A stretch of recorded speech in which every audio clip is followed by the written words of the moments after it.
Hello friends, welcome to our channel Arambh classes.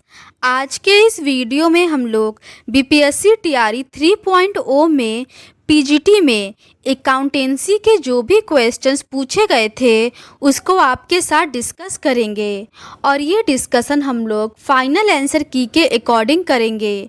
तो बिना देर किए चलिए आज का ये वीडियो शुरू करते हैं। क्वेश्चन नंबर 71 है, निम्नलिखित में से कौन सा लेखांकन का कार्य नहीं है? इसका सही आंसर है ऑप्शन ई, उपर्युक्त में से कोई नहीं। अगला प्रश्न है, रूढ़िवाद के परंपरा प्रथा की आवश्यकता है। इसका सही आंसर है ऑप्शन ए, कोई लाभ न होने की आशा करना लेकिन सभी संभावित हानियों के लिए प्रावधान करना। अगला प्रश्न है, निम्नलिखित में से कौन लेखांकन सूचना की गुणात्मक विशेषता नहीं है? इसका सही आंसर है ऑप्शन ई, उपर्युक्त में से कोई नहीं। अगला प्रश्न है, लेखांकन सिद्धांत जो बताता है कि समान मदों के लिए समान लेखांकन व्यवहार दिया जाना चाहिए उसे कहा जाता है। इसका सही आंसर है ऑप्शन ए, सुसंगति सिद्धांत। अगला प्रश्न है, नए पूंजी प्रवेश से वृद्धि होगी। इसका सही आंसर है ऑप्शन डी, उपर्युक्त में से एक से अधिक। अगला प्रश्न है, लेखांकन में मिलान अवधारणा का पालन करने से निम्नलिखित में से कौन सा लाभ नहीं है? इसका सही आंसर है ऑप्शन ई, उपर्युक्त में से कोई नहीं। अगला प्रश्न है, खराब सामान के लिए ग्राहक को दिए गए भत्ते को रिकॉर्ड करने के लिए किस स्रोत दस्तावेज का उपयोग किया जाता है? इसका सही आंसर है ऑप्शन बी, जमा पत्र। अगला प्रश्न है, इन लेन देन से किसी लेन देन का स्टॉक धारकों की क्षमता पर कोई प्रभाव नहीं पड़ेगा। इसका सही आंसर है ऑप्शन ई, उपर्युक्त में से कोई नहीं। अगला प्रश्न है, व्यवसाय में मालिक द्वारा निवेश की गई राशि को जमा किया जाना चाहिए। इसका सही आंसर है ऑप्शन बी, पूंजी। अगला प्रश्न है, खाता बही एक प्रमुख पुस्तक है जिसमें शामिल है। फाइनल आंसर की में इसका सही आंसर ऑप्शन सी, नाम मात्र खाते को माना गया है। अगला प्रश्न है, निम्नलिखित में से कौन सी मद खाता बही के क्रेडिट पक्ष पर दिखाई देगी? इसका सही आंसर है ऑप्शन ए, छूट प्राप्त हुई। अगला प्रश्न है, तलपट तैयार करने का उद्देश्य क्या है? इसका सही आंसर है ऑप्शन ए, बही खातों की अंकगणितीय शुद्धता की जांच करने के लिए। अगला प्रश्न है, निम्नलिखित में से कौन सी अशुद्धि तलपट में अंतर का कारण नहीं बनेगी? इसका सही आंसर है ऑप्शन डी, उपर्युक्त में से एक से अधिक। अगला प्रश्न है, यदि तलपट के दोनों पक्ष मेल नहीं खाते हैं तो कौन सा खाता खोला जाता है? इसका सही आंसर है ऑप्शन ए, उच्चंती खाता। अगला प्रश्न है, बैंक समाधान विवरण तैयार करते समय निम्नलिखित में से किस मद पर विचार नहीं किया जाता है? ऑफिशियल आंसर की में इसका सही आंसर ऑप्शन बी, निवेश पर ब्याज माना गया है। अगला प्रश्न है, बैंक समाधान विवरण है। इसका सही आंसर है ऑप्शन बी, ग्राहक द्वारा तैयार किया गया विवरण। अगला प्रश्न है, अनुकूल संतुलन का अर्थ है। इसका सही आंसर है ऑप्शन डी, उपर्युक्त में से एक से अधिक। अगला प्रश्न है, AS3 के अनुसार नकद निधि विवरण अनिवार्य है। इसका सही आंसर है ऑप्शन डी, उपर्युक्त में से एक से अधिक। अगला प्रश्न है, अचल संपत्तियों पर मूल्यह्रास का प्रावधान करने का उद्देश्य क्या है? फाइनल आंसर की में इसका सही आंसर ऑप्शन ई, उपर्युक्त में से कोई नहीं माना गया है। अगला प्रश्न है, निम्नलिखित में से कौन सा मूल्यह्रास का कारण नहीं है? इसका सही आंसर है ऑप्शन ई, उपर्युक्त में से कोई नहीं। अगला प्रश्न है, यदि किसी परिसंपत्ति का स्क्रैप मूल्य उसके बुक वैल्यू से अधिक है तो उस वर्ष के लिए मूल्यह्रास क्या होगा? इसका सही आंसर है ऑप्शन सी, 0। अगला प्रश्न है, ऋण पूंजी अनुपात को कम करने से, इसका सही आंसर है ऑप्शन बी, ऋणदाताओं की सुरक्षा अधिक होगी। अगला प्रश्न है, निम्नलिखित में से कौन लेखांकन में प्रावधान की विशेषता है? इसका सही आंसर है ऑप्शन बी, ज्ञात देनदारियों को कवर करता है। अगला प्रश्न है, लेखांकन में संचय बनाने का प्राथमिक उद्देश्य है? इसका सही आंसर है ऑप्शन डी, उपर्युक्त में से एक से अधिक। अगला प्रश्न है, फर्म द्वारा परिसंपत्ति संसाधनों का कितनी कुशलता से उपयोग किया जाता है, इसका माप कहलाता है? इसका सही आंसर है ऑप्शन सी, गतिविधि अनुपात। अगला प्रश्न है, निम्नलिखित में से कौन सा विनिमय बिल का एक प्रकार नहीं है? इसका सही आंसर है ऑप्शन ई, उपर्युक्त में से कोई नहीं। अगला प्रश्न है, यदि विनिमय का बिल अनादरित हो जाता है तो धारक निम्नलिखित के विरुद्ध कानूनी कार्रवाई कर सकता है? इसका सही आंसर है ऑप्शन डी, उपर्युक्त में से एक से अधिक। अगला प्रश्न है, निम्नलिखित में से कौन सा पूंजीगत व्यय है? इसका सही आंसर है ऑप्शन ए, मशीनरी की खरीद। अगला प्रश्न है, निम्नलिखित में से कौन सा आयगत व्यय है? इसका सही आंसर है ऑप्शन बी, मजदूरी का भुगतान। अगला प्रश्न है, निम्नलिखित में से कौन सी पूंजीगत प्राप्ति है? इसका सही आंसर है ऑप्शन सी, पेटेंट की बिक्री। अगला प्रश्न है, निम्नलिखित में से कौन सी आयगत प्राप्ति है? इसका सही आंसर है ऑप्शन बी, कमीशन अर्जित किया।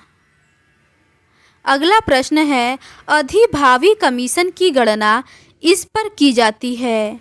इसका सही आंसर है ऑप्शन सी, अधिक कीमत पर बिक्री। अगला प्रश्न है, प्रेषण स्कंद खाता एक है?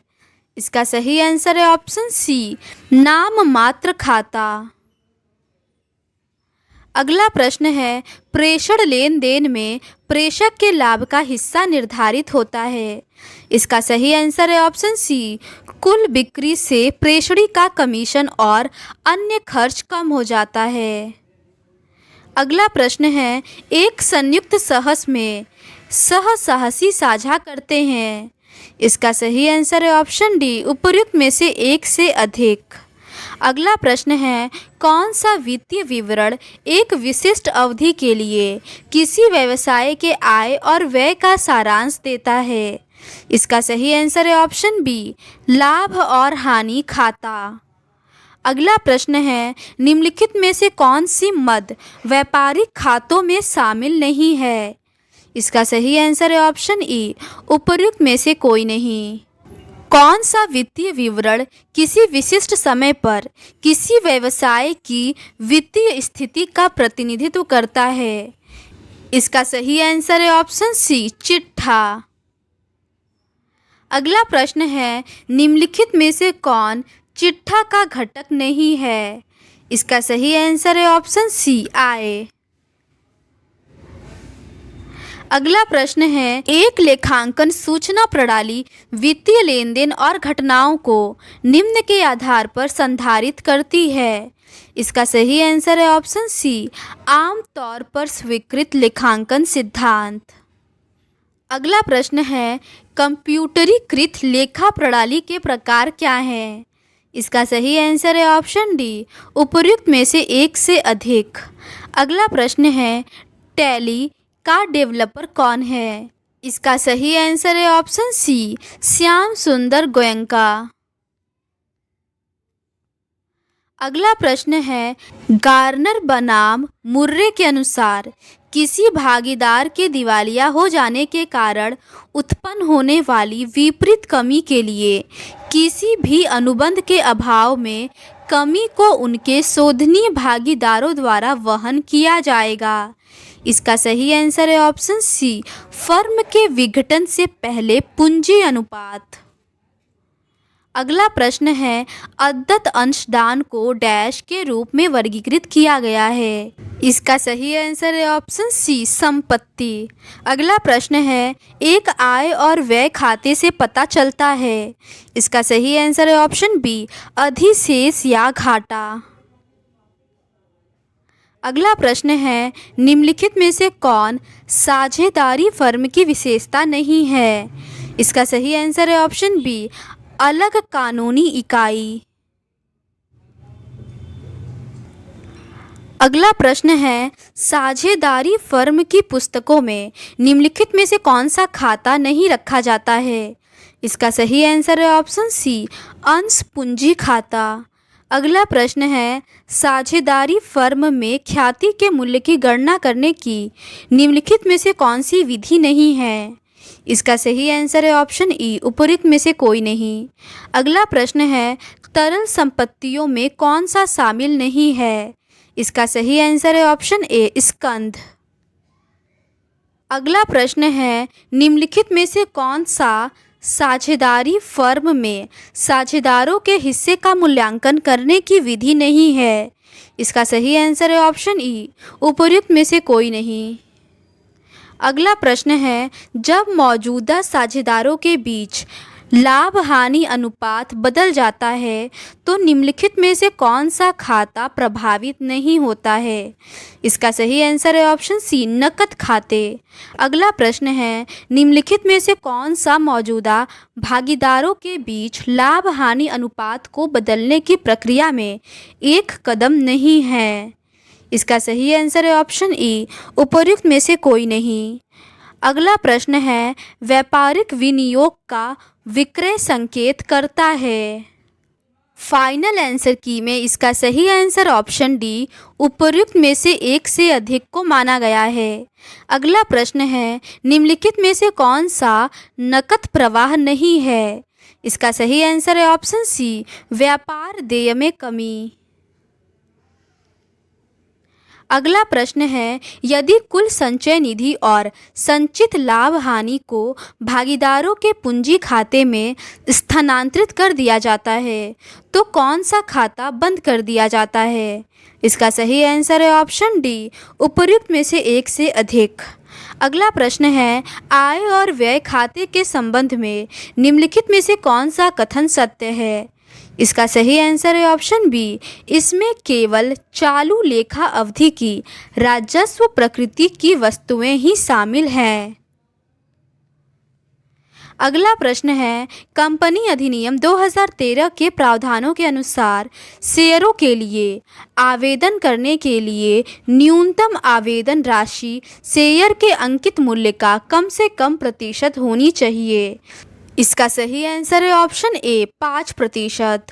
अगला प्रश्न है, लंबवत विश्लेषण जाना जाता है। इसका सही आंसर है ऑप्शन बी, स्थिर विश्लेषण से।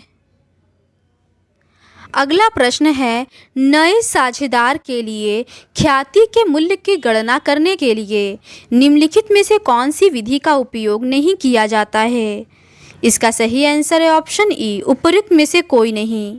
अगला प्रश्न है, यदि नया साझेदार अपनी पूंजी के हिस्से के लिए नकदी और ख्याति के लिए प्रीमियम लाता है तो किस खाते में जमा किया जाता है। फाइनल आंसर की में इसका सही आंसर ऑप्शन सी, पूंजी खाता माना गया है। अगला प्रश्न है, किसी साझेदार के सेवानिवृत्त होने पर निम्नलिखित में से कौन सा खाता प्रभावित नहीं होता है। इसका सही आंसर है ऑप्शन ई, उपरोक्त में से कोई नहीं। अगला प्रश्न है, देनदारों पर छूट के प्रावधान की गणना देनदारों की राशि पर की जाती है। इसका सही आंसर है ऑप्शन ए, संदिग्ध ऋणों के प्रावधान में कटौती के बाद।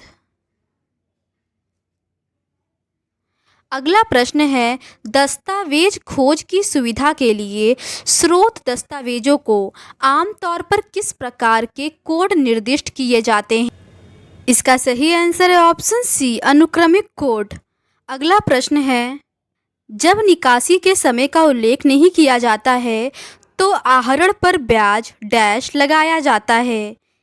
इसका सही आंसर है ऑप्शन बी, 6 महीने के लिए।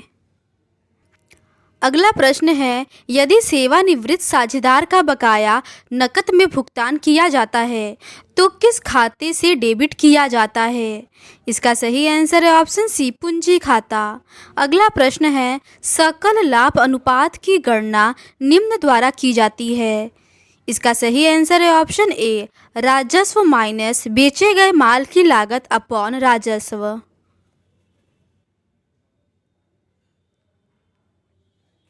अगला प्रश्न है, निम्नलिखित में से कौन सा साझेदारी फर्म के विघटन का कारण नहीं है?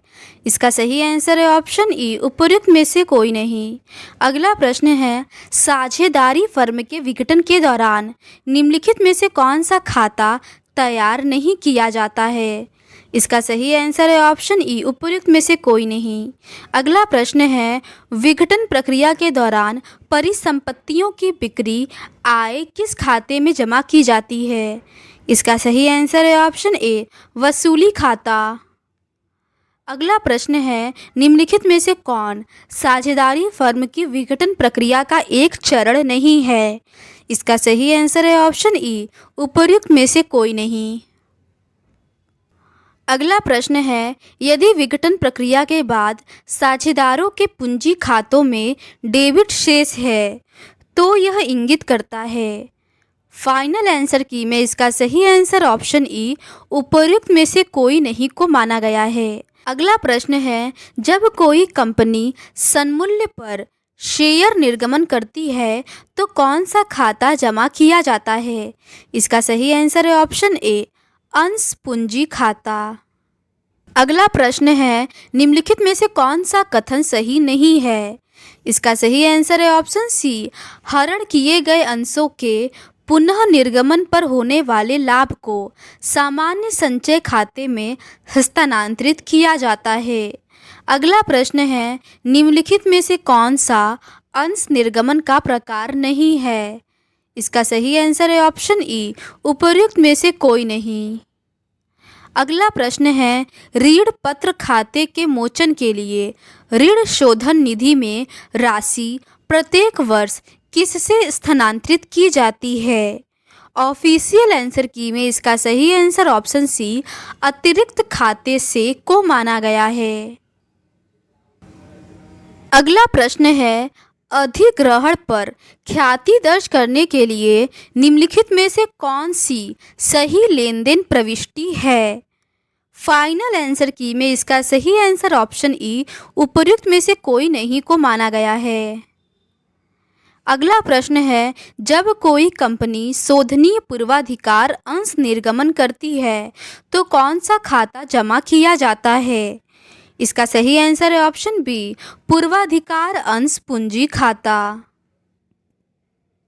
अगला प्रश्न है, साझेदारी संलेख को डैश भी कहा जाता है। इसका सही आंसर है ऑप्शन बी, साझेदारी नियम।